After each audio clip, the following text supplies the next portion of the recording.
statement, and then let you guys ask your questions.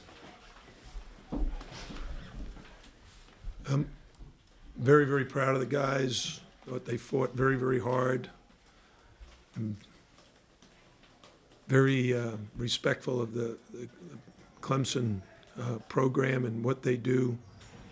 Terrific defensive team. You look at the last 3 games, they held Wake Forest to 37. Who was next? Then 42 and then 51. Georgia Tech. So they beat Wake Forest, they beat Georgia Tech, they beat Virginia Tech, and they just played fantastic defense. So first half, it was really an even battle. We trailed by 2. Told the guys we needed to make some threes, penetrate, get in the lane, but kick it out, because we're a good three-point shooting team, and we were 2 for 10 at halftime. And sure enough, first 10 minutes, we were just terrific.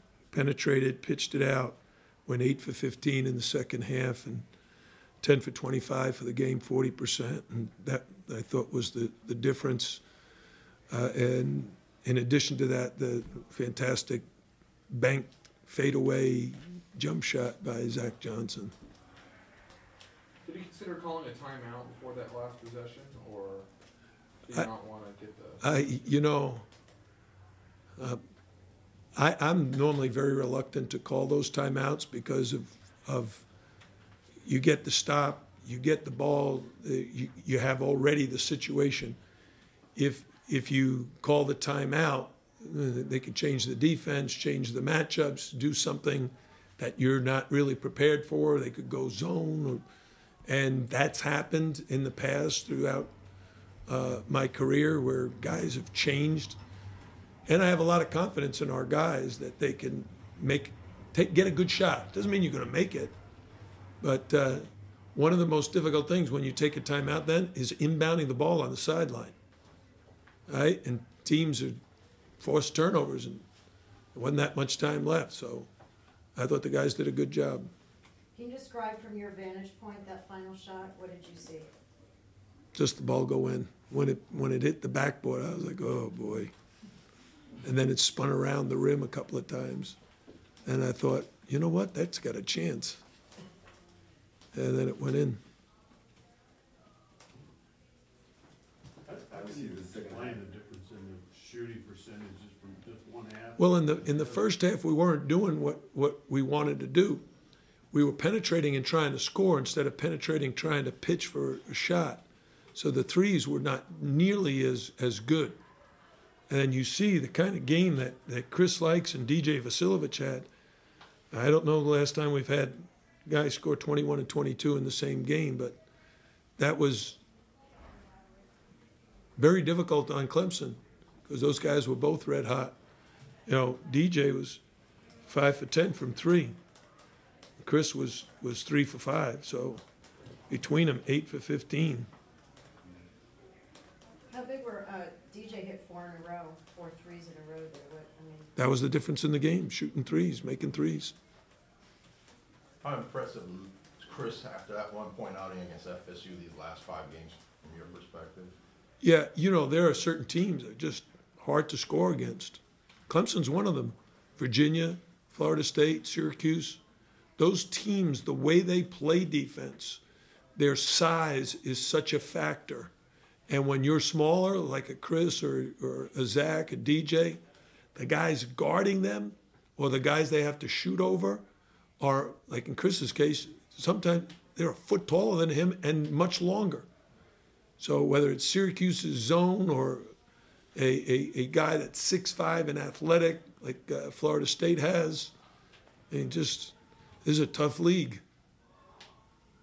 Chris said that obviously nice baseline layup, and that's really start the spark for you guys when you guys are shooting those threes. Can you just describe obviously how a spark you can be in the game? One of the things is the way we play offense, we do a lot of ball screening. But if we get a switch, then we try to take advantage of what we would call a mismatch. And that doesn't mean you're bigger than the guy. It just means you might be a little quicker off the bounce than he is laterally. And Chris got a switch. He accelerated by the guy, and now his decision is, do I shoot a layup or do I kick it out for a three? And second half, he did both. And we ended up with only 9 assists, but almost all of them were on three-pointers. Yeah, and you mentioned how tough Clemson was and the rest of the ACC is on defense. How did you guys? You guys really kept pace on defense in the first half. So what did you do to try and lock them down? We quit practicing defense. I'm being very honest. I don't know if it's serious or not, but we were working so hard defensively, I thought it was taking away from our offense. So we spent these last 2 weeks really just dedicating ourselves to the offensive end, trying to just be a better offensive team and walking through our defense. And because we've rested a lot, like when did we play? Saturday? We took Sunday and Monday completely off so that the guys would be well rested because we only have 7 guys. Zach Johnson's still nursing a sprained ankle.